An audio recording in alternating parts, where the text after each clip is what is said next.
Brian, how are you doing? Keeping well, keeping well. How are you keeping?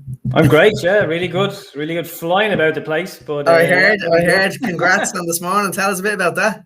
Thanks very much. Yeah, just coming from the Dublin City Social Enterprise Awards, literally just in the door. And yeah, Park Hits on my social enterprise. We picked up. We get that on screen there. We picked up Dublin City Social Enterprise Award for Amazing. 2021. So yeah, the Lord Mayor was handing them out there at Wood Quay today. So it's a lovely, lovely reception. It was all, nice. I think it was the first kind of in-person event they've had. It was about 20 people in a big Lovely. room, couple of speeches, couple of talks, and then the awards themselves. So no, absolutely delighted with it. Yeah, a bit of recognition for all the volunteers, because Parkit is volunteer led. Right. So it's recognition for all the volunteers that have been putting in work for years and years now. Brilliant, brilliant. It's great. It's great to see the rewards, isn't it? Getting the rewards of the hard work and the labour as well. It's always nice. It really is. Absolutely, yeah. No, it's huge. So it's the recognition. It's the bit of PR that goes along with it. Like there's photos, there's videos. There's a nice video we got done off the back of it, and there's funding as well. So this will allow Parkit to grow to more and more parks. So it's a huge step. It really is amazing. I tell you, they just killed the trophy as well, isn't it? It's great. Well, here, listen, the background of the trophy, right? So this was actually made by a previous Social Enterprise Award winner called PACE, and they support people with criminal convictions. So people who've come out of prison, kind of giving them employment. They work with steel work, a bit at the top, and woodwork, a bit at the bottom. That's incredible. That's great. So it's amazing. Do you want to see the weight of this? This is heavy. Like this is. yeah. If you get a trophy, you want a good heavy trophy, don't you? Yeah. Brilliant. So it's been a hustle for the last few hours getting back. We just got in time. I wasn't sure. Yeah, I had to keep myself accountable, though. Yeah, I tell you. Well, we might get into it. It says that there has to be flexibility within the accountability. That's what we are chatting about this week off air. Like, so we might get into that. But how did you get on with your goal or with your targets for this week? So the targets for this week, some good. I didn't hit them all now. All. So the podcast, you might say, was launched. It was the trailer. So that's probably going to really be for my target for next week, the full launch. But I did get half. So pretty much I record in batches and in seasons. So I've got half of the episodes recorded for this whole season already. I got that done yesterday. So I've got 6 of the 12 done. Got my achievements this week, the award for Parkit. Got that funding in, another funding application in for an innovation fund, got that in as well, and making good progress on the EU project too. So I think pretty much hitting a few of them, slipping on one or two, but doing okay, all things considered. Consider there's a lot going on. How about yourself? Yeah, unreal. I'm very similar to yourself. So I had the 2 business projects that I wanted to get over the line. It was like me mission statement and all that kind of stuff, and then a business project that was aligned with that. And then I was looking to catch up on a lot of stuff. That was the third thing after the PhD. But like yourself, life gets in the way, business gets in the way. And what basically happened with myself was, so the PhD, I'd gotten that over the line, but I was still waiting for final edits off me supervisor. So that landed 2 days of hard work on that. I got that finished this morning. So that's brilliant. Got that over the line. And then something that was very much in line with my business proposal and my business plan and stuff like that was I started applying for grants. And I only got word on this. I was looking at this last week. I didn't think it would move so quickly. So it was like Leo, Enterprise Ireland, stuff like that as well. And it looks like I might be eligible for that. So interestingly, I got in contact with a guy that's helping me on one of the grants, and what I have to do as part of that is like a business plan. It's a big business plan, it's like SWOT analysis. It's going to take a lot of work. Yeah. But what I realized is this is sort of the foundations of the business project that I was doing. So it sort of goes hand in hand. So I've jumped on that instead, and I've gotten a huge section of that done, and that's going to be one of my goals now for the next week as well. So I got that done. That was one of the achievements. And then in terms of the catch up, I caught up on loads and loads of stuff. That's going to be an ongoing project over the next 4 weeks, I'd say. But basically what I will be doing is I'll be getting those grants over the line, the proposals for them over the line, and then the business plan that is part of that, I'm going to be doing that at the next week. So that is really the big thing that I've been working on. So the 3 things now for next week, we talk about them at the end, don't we? Yeah, we do. That's about them at the end. Yeah, yeah, we can talk about that at the end. Yeah, excellent. So topic for today. On the subject of business plans, though. Yeah.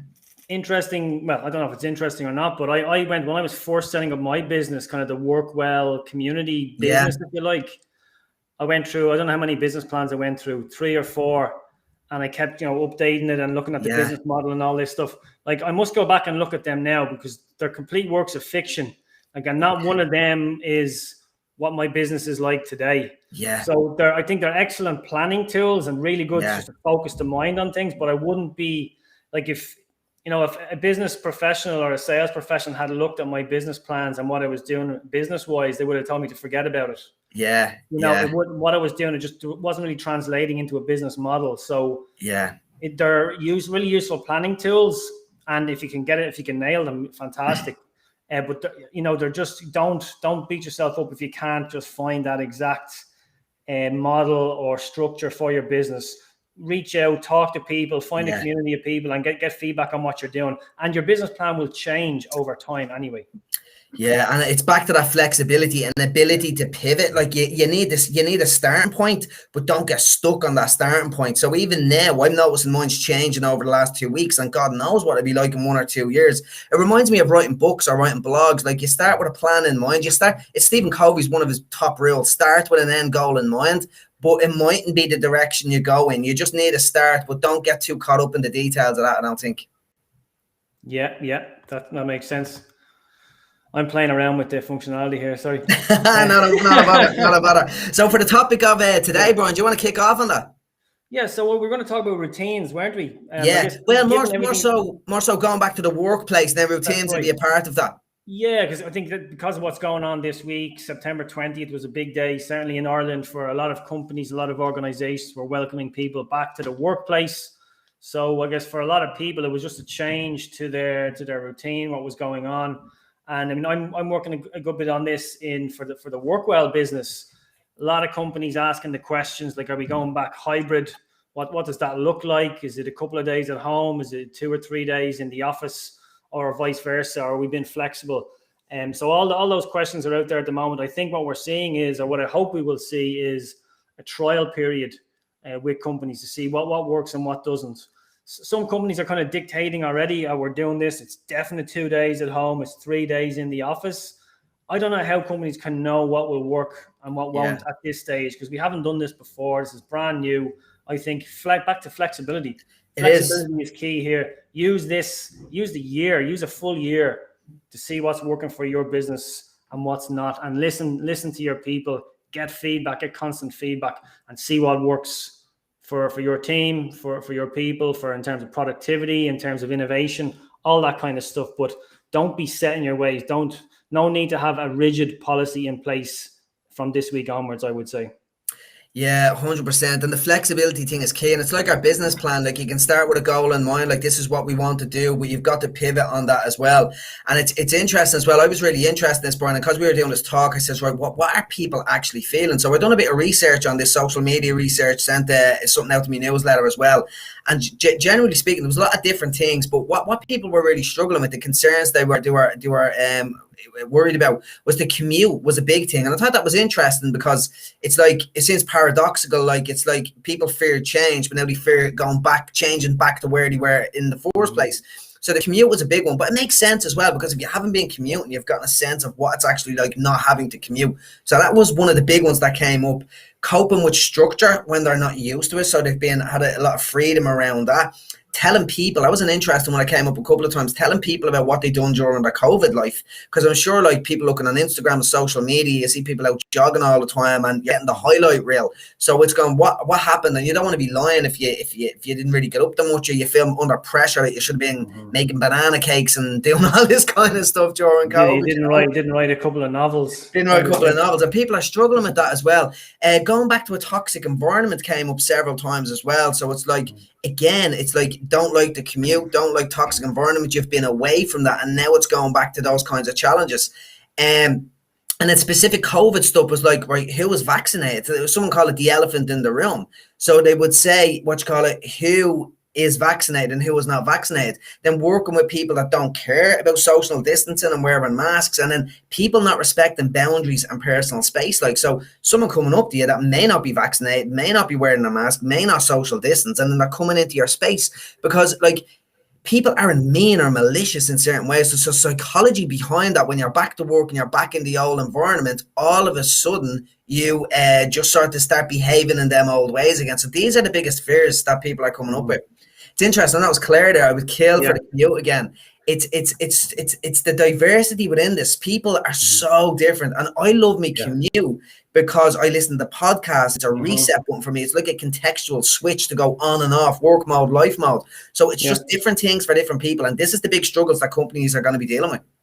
Big time. Yeah, I had my first commute today in 18 months, pretty much. First proper commute in rush hour, and got to read over a couple of notes because there was a panel chat as part of the thing today. You know, I kind of enjoyed it, reading a couple of notes. What I didn't enjoy was the traffic. Traffic seems to be pretty bad as always. Yeah. Helped me, was a couple of minutes late as for the event, feeling a little bit stressed with that kind of thing. So, everyone is different. Everyone's commute is different. Everyone's working week is going to be different. I think it's the importance of the routines and the structures you put around that is what's going to set you apart or set you up for success. Yeah, definitely, 100%. There's a couple of things that when I was reading that the research findings that I got on that, and I found there's a couple of things that I found quite interesting, and they're sort of all related. And the first one is like the fear of change. So people are afraid to change back to the situation where they were. And it's like fear of change can be a lot of things, but I think it's like it's a sense of self that you've scripted for yourself, the story of what you do, and we just don't like change, which is really interesting because life is changed. Like the present moment is consistently changing. Everything is always changing, and people fear change. And like going back to the commute, going back to a structure, the things that you were settled on. So maybe it's the realization that wasn't working for me, so they were afraid of the change in the first place. But now it's like that wasn't working for me, so I don't want to go back to that. So it could be even more fear and change as well.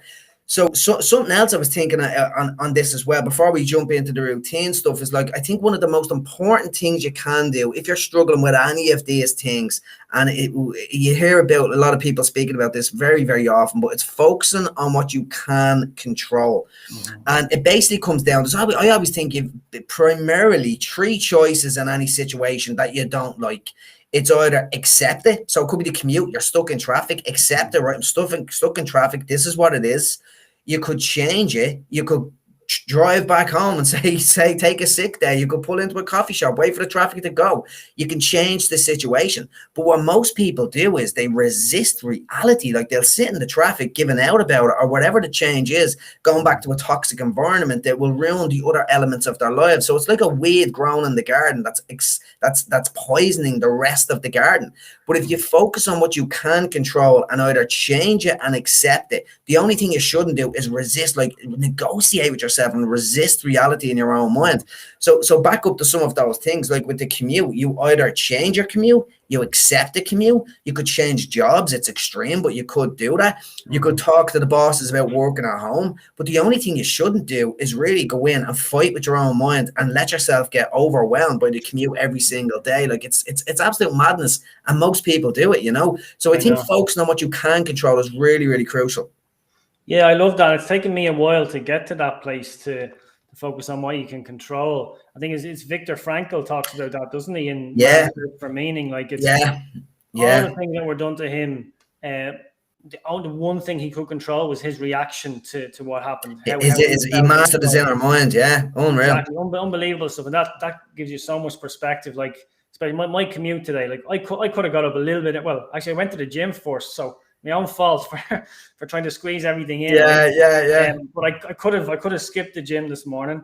I could have just got up. I could have gone straight in a bit earlier. Had a coffee instead while I'm waiting outside for everyone to arrive. I could have done that. So that was within my control. That was my decision. Yeah. I took a gamble on the traffic not being as bad as it was, but it was.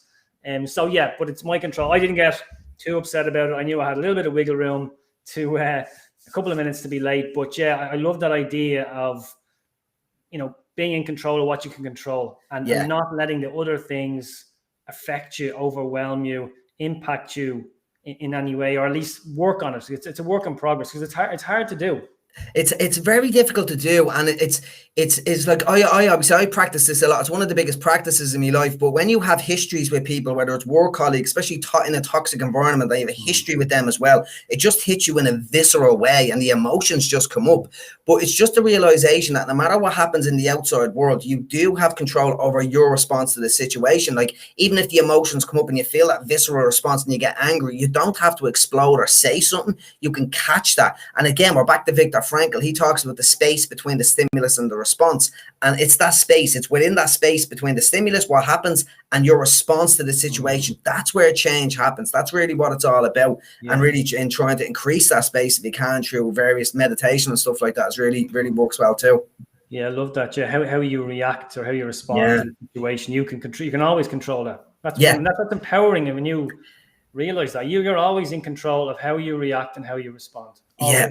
Definitely. And when you do it with little wins as well, what I found, how I manifested in my own life, like I used to meditate a lot. I still meditate, and I'm always internally observing myself to focus on that, because it's one of the biggest tools in my life. It's really self-observation. And I had a few big wins in my life where big challenging things happened. Like me book launch, I still haven't had a book launch because of COVID-19. I was supposed to be on the Late Late Show, and everything got scrapped. You'll be on the Late Late. Hopefully someday.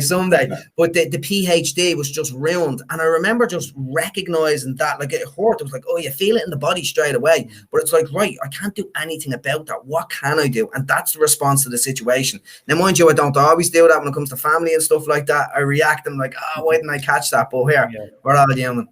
Exactly.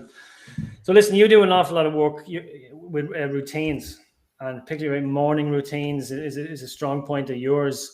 Tell us a little bit about that. How can routines support us? Let's say people who are going through a change this week or over the coming weeks, maybe they're returning to workplace or whatever it might be. How can our routines support us, with this change?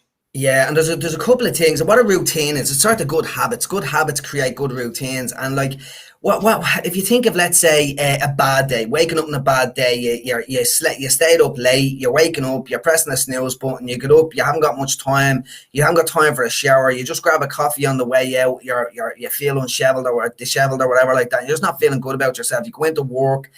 Because of that's the way the day starts. Something might say something to you. There's no space between stimulus and response. You react.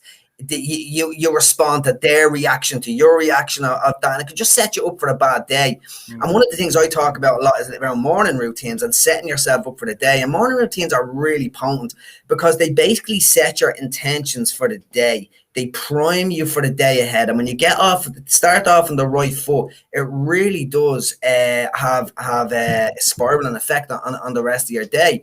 So, like, there's something that morning routines can be anything. It can be going for a run in the morning. It can be just sitting down with a coffee, taking 2 minutes for yourself. It can be getting a shower and really meditating in the shower. Whatever that is for you, there's lots of different ways to have a morning routine.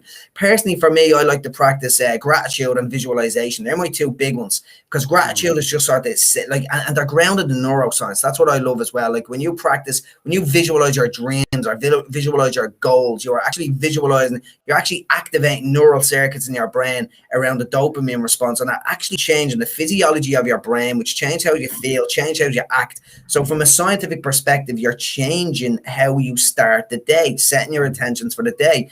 And gratitude is very similar to that as well. Like, when you're grateful for something, you start visualizing it as well. So if you're grateful for something you have, again, you're setting off those neural circuits, you're releasing dopamine, and it's giving you, I always say, a biological dose of positivity and reward starting off your day. So it's really important to start the day off on the right foot. And I think some kind of meditation is great around that as well. Just to get more present in the day, whether it's just in the shower, washing your hands, just sort of being aware that being in the present moment is an important component of your day. And journaling, there's lots of different things. Like, it's just starting yourself off on the right foot, and it gives you all of the different advantages. So in terms of starting good habits and stuff like that, I've talked to loads of people, and I'm the same as well. Especially, I moved recently, and it's been trying to engage back into my good routines in a new environment. And really, the big one for me, and the big one for anybody, like, people think they have to behave a certain way. Like, to create good habits, you have to do the behavior of the habit. And that's very true. Like, obviously, if you're drinking, that's a bad habit. You want to stop drinking, you have to stop drinking. But what you really have to change is the thing that precedes the drinking. So let's say you're drinking because of boredom or because you feel stressed. If you get rid of them, which are probably activated by the external environment, that's how you stop the behaviors. So it's very similar for good habits as well. You need to set the tone for yourself. And for people going back to work this week, I think it's really important. Like if you want to get up and do a morning routine around going for a run, leave your runners out beside your bed. So you use your environment to remind you. If you want to eat healthy that day, get rid of the junk food out of your fridge, and literally just changing the environment. The external environment is what influences you to create much better habits. But then there's sort of internal triggers as well, like your internal environment. So if you're basically waking up and you're I don't know, let's say you're snoozing in the morning, you wake up in the morning, you feel tired and you internally just want to sleep. Well, then you might, you might just hit the snooze button. But if you go to bed the night before, you wake up on time, you wake up naturally, you're not going to hit the snooze button. And you could even put your phone, the alarm, on the ground. That's what I often do. So you have to get out of the bed. So there's great ways of basically changing your environment to help you to promote good habits. And this isn't just around morning routine habits. This is around anything, any habits. Change your environment to support the habits that you want to do is really, really crucial. So I'm just noticing the time there, because there's two little things. There's three things of habit formation. If you want to create good habits or good routines, these are the three things. So the first one is change your environment, internal and external. That is really, really crucial, and probably the biggest one that you got to do, biggest impact real quick. The second one is jump straight back in. So literally, life is going to get in the way. There was big bumps in the road for me and you. Just even today, there was bumps in the road. So the key to creating good habit and having success in anything in life is just jump straight back in. So if something gets in the way, start tomorrow. If it's a morning routine and the kids run amok or those kids are sick, jump back in as soon as you can. And that seems to be the biggest predictor of creating good habits. Jump straight back in as soon as you can. The next one is combining habits through association. So James Clear talks about this in terms of habit stacking. So ever since I heard of this idea, it's from behavioral psychology, I began stacking mindfulness onto brushing my teeth, because I always brush my teeth. So I create a certain association between mindfulness and brushing my teeth. And even since I've moved, every time, even when I'm in a hotel and I go to brush my teeth, I just start doing it mindfully because I've created that powerful association. So try to associate good habits with bad habits. So if you want to start reading as a good habit, just like start reading on the train every day. If you don't like commuting, introduce reading as a positive habit onto a negative, something you don't like. And it just becomes what you do. It literally, and that's what happens over time. It literally just becomes what you do. And then the last one then is this idea. You've got to stop negotiating with your own mind and just do it. Like basically procrastination or pressing the snooze button. You are actually negotiating with yourself. And what's happening is, like, it's really you're negotiating. It's the limbic system, the older part of your brain that wants to preserve life, chill out, have good times, is saying, no, I want to have a good time, where the rational part of your brain is saying, no, we need to implement this habit to have a better life and better long-term satisfaction in life. It's like delayed gratification versus instant gratification. And it's like a fight with your own brain where you're negotiating with yourself. I should go to sleep. I should hit the snooze button. I should get up. You're literally negotiating with yourself. It's like for exercise and eating as well. This is what happens. So be aware of the negotiation in your own mind. And it comes back basically to self-awareness again, which we are chatting about already. Be more aware of that internal environment and catch that negotiation in its tracks and just do it. Take advice from that Nike ad and just do it. And they're really the four big ones for creating powerful habits. That's absolutely class there. Yeah, so much there. I just noticed as you were saying it there, like I used to be a big reader. Like for whatever reason, I think a lot of people started reading more during the lockdown. I was the opposite. I used to get the train twice a day, so 20 minutes in, 20 minutes out. And maybe I was probably enjoying the book I was reading. So I do another 20 minutes in the evening time then as well. So an hour of reading has effectively been taken out of my schedule, and I haven't replaced it since. So that's something I need to get back into. For me, so gratitude, visualization, they're kind of your things. For me, it's definitely exercise, at least 4 times a week, just getting some kind of exercise. I definitely had a quiet time, almost meditative time as well. Got 2 young kids now, so that doesn't always happen. Definitely. It's a work in progress. The exercise is an interesting one. And when I had, during lockdown, when the gyms were closed, it was hit and miss whether I'd get it done, with depending on what time the kids would wake up at. Whereas now, if gyms are back open, I go to this place, I pay them money effectively for a slot, and it's it's an early morning slot, so it's almost like a contract then. So I kind of can't miss it. I've got an excuse to get out and go and exercise. So I'm paying for that that contract. Yeah. That habit. So that's keeping me honest with the work. That's why I didn't want to miss it this morning as well. Yeah, keep it going. Yeah, keep that momentum.